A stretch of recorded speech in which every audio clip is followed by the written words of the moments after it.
diperjuangkan demi kepentingan nasional Aceh. Nyo yang perlu nung sampaikan.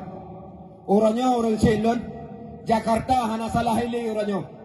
Kali dijuk ke bangsa Aceh, kali dijuk hina orang Cilun, warna merah, nyo melekat darah daripada syuhada, melekat darah dengan jawang bangsa Aceh, sehingga orangnya lahir warnanya hina lampu Aceh. Yang kejut orang Cilun orangnya bek nemayang dengan partai Aceh. Partai Aceh orangnya lekat jawang yang kereben, lekat darah ile lampu Aceh.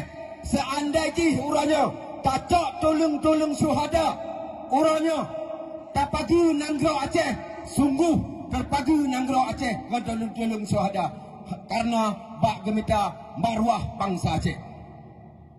Nya orang Cilun. Yang kejut orangnya orang Cilun, yang kau likut lagi Tungku Am Pegah Bunuh, kalu najuk Bupati Kegok, kalu najuk orangnya ketua DPRP nyan berasa sebagian rakyat Aceh nyo dikhianat kamu perjuangan. Kan najuk lam ketua DPR yang sungguh sakral dalam pemerintahan. Nyo mungkin kan salah urang drone, tapi tegalan kena dan rekan-rekan seperjuangan orangnya.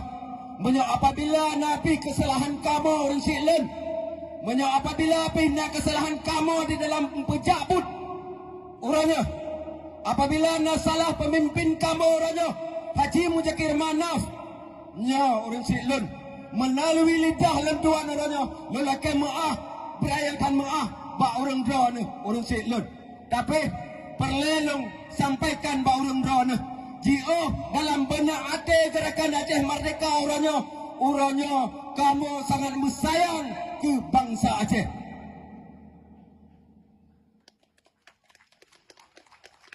Orang Cilun cukup orang Cilun buat dacok partai lokal.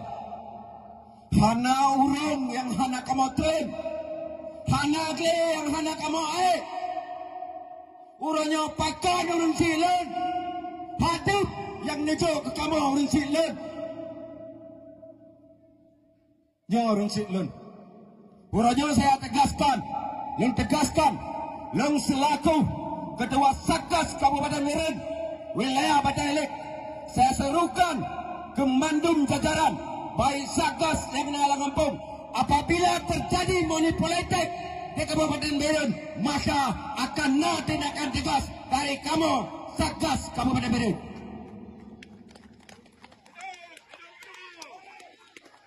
Orangnya orang Cilun yang perkara harum, orangnya kamu zaman dalam duduk danggau, kamu perlu peselamat bangsa dunia akhirat.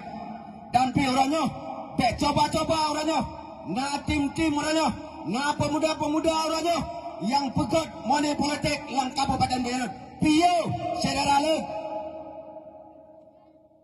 nyope halu pegah ile nyope singa na siro dua anak masyarakat nuwonya disampaikan siap nyope na terlibat money politik. Apabila na terlibat money politik, nyo akan kamu cok tegas di lapangan. Bek singa, wadah kemang jemoh, salah kamu singa. Nyo kali ini sampaikan.